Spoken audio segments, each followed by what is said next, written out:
नमस्कार दोस्तों, मैं हूं राजीव और आप देख रहे हैं अमानत नॉलेज।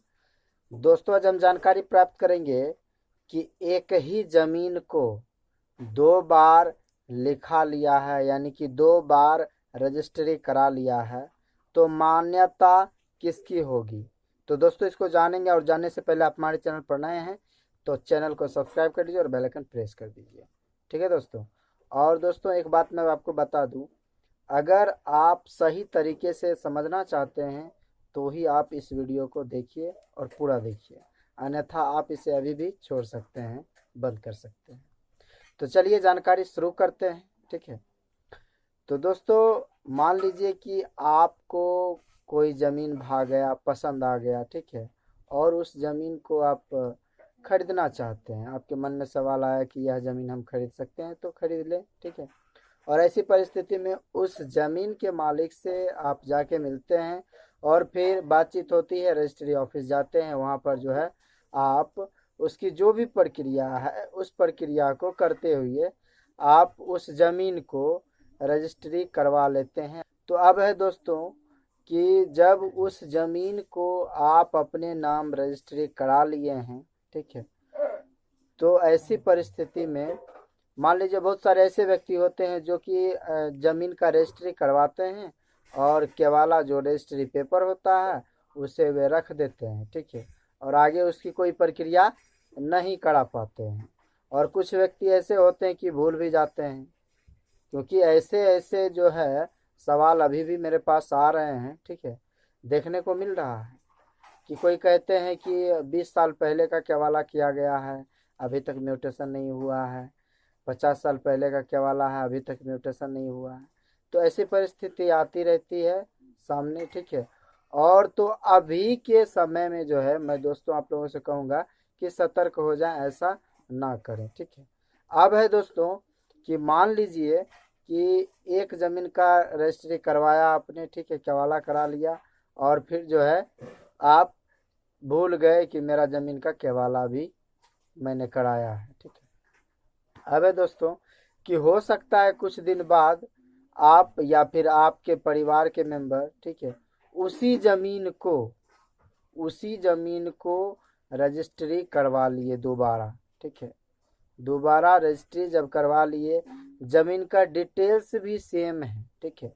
जैसे कि मतलब मान लीजिए कि जिनसे ज़मीन वो खरीद रहे हैं, ठीक है, नाम भी वही है, उनका एड्रेस भी वही है, ज़मीन का डिटेल्स, खाता खेसरा, तौजी, जमाबंदी, सब कुछ वही है। ठीक है। और आप उसी ज़मीन को दोबारा खरीद लेते हैं। तो ऐसी परिस्थिति में आप उस केवाला को रख लिए।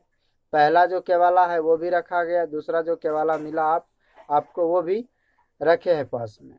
अब बात आती है कि इन दोनों में मान्यता किसकी होगी, किसे माना जा सकता है। ठीक है। तो दोस्तों, इस समय तक दोनों को मान्यता दे सकते हैं। ठीक है। जब तक दोनों केवाला आपके पास है, ठीक है, सिर्फ केवाला है यानी कि रजिस्ट्री पेपर है, तो दोनों को हम मान्यता दे सकते हैं। ठीक है। अब बात आती है तो मान्यता किसी एक की कैसे होगी। ठीक है।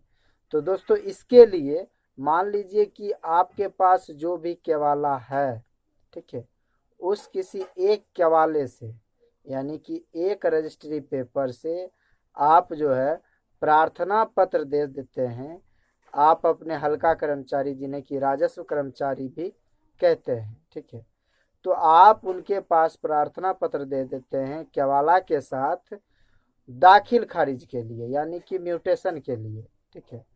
तो ऐसी परिस्थिति में जो केवाला आपने संलग्न किया है प्रार्थना पत्र में, ठीक है, जिस केवाले को आपने संलग्न किया है और उस केवाला में जो डिटेल्स है ज़मीन का, ठीक है, उसको देखते हुए उसके द्वारा अगर दाखिल खारिज आपका कर दिया जाता है, ठीक है, आपका दाखिल खारिज कर दिया जाता है और किसी प्रकार की आपत्ति नहीं आती है दाखिल खारिज करने में, ठीक है, और दाखिल खारिज आपका हो जाता है, तो ऐसी परिस्थिति में जो है आपको लगान रसीद भी मिल जाता है। और जब लगान रसीद मिल जाता है तो उस समय आप जो है उस जमीन का हकदार हो जाते हैं, उस जमीन का मालिक आप हो जाते हैं। ठीक है, तो ऐसी परिस्थिति जब आ जाती है तो दो केवाला की बात आ गई है। तो दो केवाला में जो है पहला वाला हो या दूसरा वाला हो, ठीक है, आप जिस केवाला को दाखिल खारिज के लिए संलग्न किए और जिस केवाला से दाखिल खारिज हो गया, आपका जमाबंदी कायम हो गया और आपको लगान रसीद कट के मिल गया। ठीक है, तो इस तरीके में जिस केवाला से जो प्रक्रिया आपकी हो गई दाखिल खारिज की, उसका मान्य रखा जाएगा, उसकी मान्यता होगी। ठीक है, और जिसका मान लीजिए कि दाखिल खारिज जिस केवाला से नहीं हो पाया है, ठीक है, तो उस केवाला का कोई महत्व नहीं रह जाता है। ठीक है, क्योंकि ऐसा सिचुएशन जो है आपने सुना भी होगा। ठीक है, और मैं बता दूं कि मान लीजिए एक ही जमीन को किसी व्यक्ति ने दो व्यक्तियों के पास बेच दिया। ठीक है, एक ही जमीन को दो व्यक्तियों के पास बेच दिया, हो सकता है किसी को पहले बेचे हो और किसी को बाद में बेचे हो। ठीक है, लेकिन जमीन एक ही है। ठीक है, तो इस परिस्थिति में क्या होगा कि उन दोनों व्यक्ति में से जिन दोनों को जमीन लिखा गया, उन दोनों व्यक्ति में से जो सबसे पहले हल्का कर्मचारी के पास यानी राजस्व कर्मचारी के पास प्रार्थना पत्र के साथ अपने केवाला को संलग्न करके दाखिल खारिज के लिए अप्लाई कर देंगे, और जिनका दाखिल खारिज बगैर कोई आपत्ति के हो जाएगा, 100% जमाबंदी कायम हो जाएगा, उन्हें लगान रसीद कट कर मिल जाएगा। तो ऐसी परिस्थिति में क्या होगा कि जो प्रार्थना पत्र के साथ सबसे पहले केवाला को संलग्न कर कर दाखिल खारिज करवा लिया है, उसके कागजात का मान्यता रह जाएगा। ठीक है, तो ये प्रॉब्लम बहुत सारे लोगों के साथ हो चुका है। ठीक है, तो ऐसी परिस्थिति बहुत दिनों से आ रही है और अभी भी जो है ये परिस्थिति सामने आ जाती है।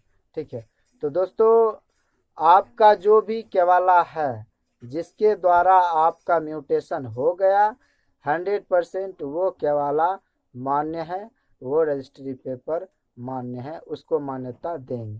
ठीक है, तो दोस्तों उम्मीद करता हूँ कि ये वीडियो आपको बारीकी से एक एक स्टेप समझ में आ गया होगा।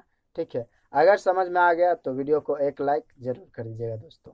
ठीक है, और हमारे चैनल पर आप नए हैं तो चैनल को सब्सक्राइब कर लीजिएगा और बेल आइकन प्रेस कर दीजिएगा, क्योंकि जो भी वीडियो आगे हमारे आएंगे आपके सामने प्रस्तुत होंगे, ठीक है, उस मतलब वो सबसे पहले नोटिफिकेशन आपको मिल जाएगा।